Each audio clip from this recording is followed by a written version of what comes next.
Morning बच्चों। बच्चों आज हम पढ़ने वाले हैं क्लास 8th का साइंस का एक चैप्टर है जिसका नाम है chemical effect of electric current. बच्चों वो चैप्टर पढ़ने से पहले चलो एक स्टोरी सुन लेते हैं। स्टोरी किसके बारे में? विलियम निकोलसन के बारे में। बच्चों विलियम निकोलसन एक ब्रिटिश साइंटिस्ट थे जिन्होंने पहले वाटर का इलेक्ट्रोलाइसिस करके वाटर किस किस चीज़ों से बना हुआ है वो हमें बताए थे। उन्होंने क्या किया था, पहले एक छोटा सा कंटेनर में कुछ वाटर लिया था, वाटर के अंदर कुछ सॉल्ट डाल के उसके अंदर कुछ दोनों इलेक्ट्रोड को डाल दिया था। कुछ देर के बाद उन्हें पता चला दोनों इलेक्ट्रोड के पास छोटा छोटा बबल के जैसा कुछ ना कुछ निकल रहा है। उन्होंने बाद में उसे वेरीफाई करके पता किया कि वो जो बबल निकल रहे थे वो कुछ नहीं थे, वो हाइड्रोजन और ऑक्सीजन थे। इसी जरिए उन्होंने बताया कि वाटर जो हम पीने के लिए यूज़ करते हैं वो हाइड्रोजन एंड ऑक्सीजन से बना हुआ है। तो चलो आगे निकलते हैं, आगे देखते हैं क्या क्या हमें मिलता है। बच्चों इस चैप्टर एक रिवीजन चैप्टर है, इसमें काफ़ी सारे नोट्स मैंने दिया है। तो बच्चों तुम यहाँ से भी बहुत कुछ नोट ले सकते हो, वीडियो को बार बार देखने से तुम्हें बहुत कुछ नोट्स भी मिल जाएंगे। तो बच्चों चलो देखते हैं कंडक्टर एंड इंसुलेटर क्या क्या होते हैं, किन किन चीज़ों को हम कंडक्टर कहते हैं और किन चीज़ों को हम इंसुलेटर कहते हैं। बच्चों जो सब्सटेंसेस, जो मटेरियल इलेक्ट्रिसिटी को इजीली अपने अंदर जाने देता है हम उन्हें कंडक्टर कहते हैं। जैसे सिल्वर, गोल्ड, कॉपर, स्टील, सी वाटर, ये सबको हम कंडक्टर कहते हैं because this can allow electricity very easily. दूसरा क्या है? इंसुलेटर, और इंसुलेटर्स को अदरवाइज हम पुअर कंडक्टर भी कह सकते हैं। वो क्या होते हैं? इंसुलेटर्स जैसे कि rubber, glass, oil, diamond and dry would, ये सब इंसुलेटर होते हैं। क्यों? इसके अंदर इलेक्ट्रिसिटी इजीली जा नहीं पाता। ठीक है बच्चों, अब तो तुम्हें समझ में आ गया होगा इंसुलेटर कौन है, कंडक्टर कौन है। ठीक है, चलो आगे देख। बच्चों अब हमें समझना है कंडक्टर क्या कहते हैं और कंडक्टर का डेफिनेशन क्या होता है। कंडक्टर इज एनी मटेरियल और substance that allows electricity to flow through it. मतलब कंडक्टर वो मटेरियल होता है जिसके जरिए इलेक्ट्रिसिटी आसानी से जा सकता है, यही है कंडक्टर।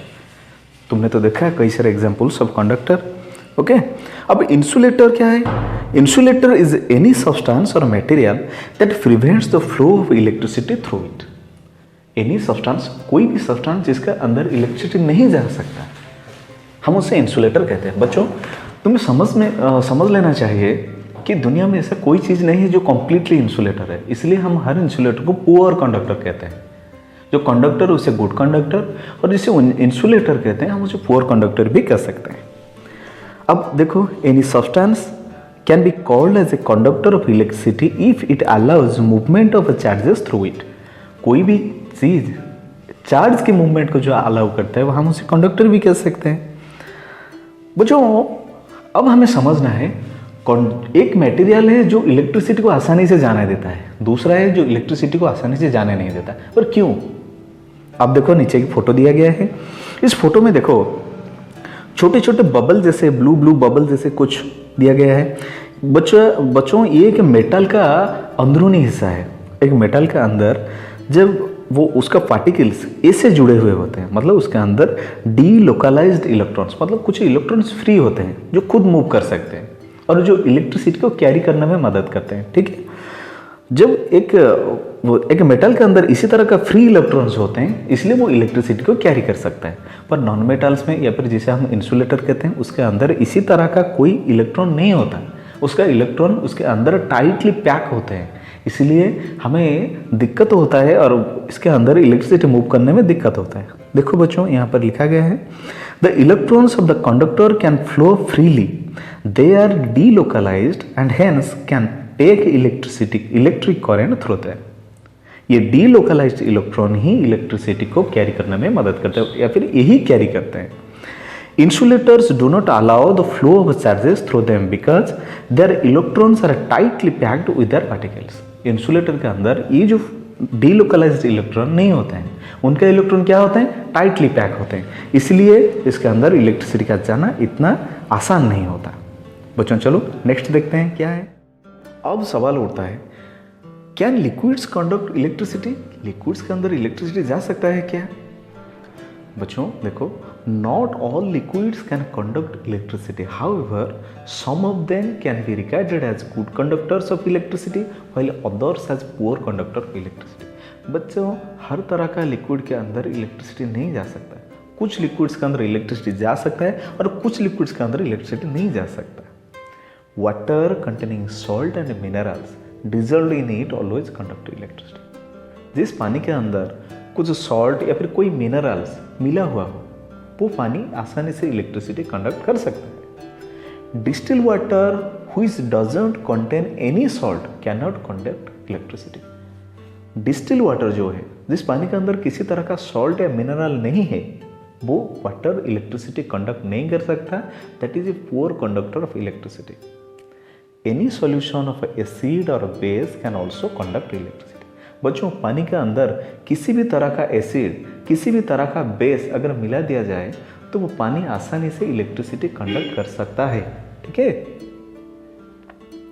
अब पढ़ते हैं how do liquids conduct electricity. Liquids electricity को कैसे कंडक्ट करते हैं? कंडक्ट करते हैं, पर कैसे?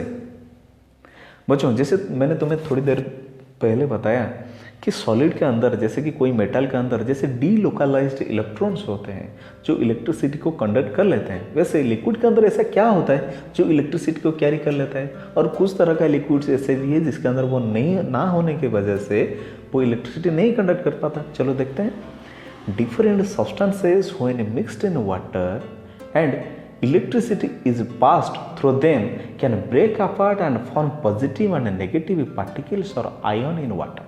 जैसे कि बच्चों ले लो सल्फ्यूरिक एसिड H2SO4 या फिर copper sulphate CuSO4। Copper sulphate बच्चों एक तरह का सॉल्ट होता है। जब हम उसे पानी में मिला देते हैं, कॉपर सल्फेट दोनों पार्ट में डिवाइड हो जाता है, वो टूट जाता है। एक कॉपर आयन, एक सल्फेट आयन, दोनों अलग अलग पार्ट में डिवाइड होने के वजह से एक पॉजिटिव आयन एक नेगेटिव आयन में बदल जाते हैं। यही पॉजिटिव और नेगेटिव आयन इलेक्ट्रिसिटी कैरी कर सकते हैं एक लिक्विड के अंदर। This ion can pass the electric current through them. The more is the number of ions in a liquid the better conductor it is of electricity. अगर किसी पानी के अंदर, किसी तरह का लिक्विड के अंदर कुछ ज़्यादा मात्रा में कोई इसी तरह का सॉल्ट डिजॉल्व हो गया है, जैसे सी वाटर, इसके अंदर ज़्यादा सल्टी होता है, वो आसानी से इलेक्ट्रिसिटी कंडक्ट कर सकता है। पर तुम जानते हो रेन वाटर के अंदर थोड़ा बच्चों कार्बोनिक एसिड होता है। इसलिए बच्चों rain water can conduct electricity, क्योंकि इसके अंदर कार्बोनिक एसिड है। अगर मैंने बताया था पानी के अंदर अगर किसी तरह का एसिड, किसी तरह का बेस, किसी तरह का सॉल्ट अगर मिला हुआ हो, वो पानी इलेक्ट्रिसिटी कंडक्ट कर सकता है। ठीक है, so that is why distil water is a poor conductor of electricity but salt water is a good conductor of electricity. इसीलिए जो डिस्टिल वाटर होता है उसके अंदर किसी तरह का सॉल्ट नहीं होता, वो इलेक्ट्रिसिटी कंडक्ट नहीं कर सकता। However many compounds do not form any ions on mixing them with water and therefore they are poor conductors of electricity such as sugar water, oil and alcohol। बच्चों कई तरह का चीज़ें ऐसे भी है जो पानी के अंदर मिल तो जाते हैं, जैसे डीजल तो हो जाते हैं, पर किसी तरह का आयन नहीं बना पाते। जैसे शुगर, वो किसी तरह का आयन नहीं बनाता, इसीलिए वो इलेक्ट्रिसिटी कंडक्ट नहीं कर पाता। क्लियर? अब आगे जाएंगे।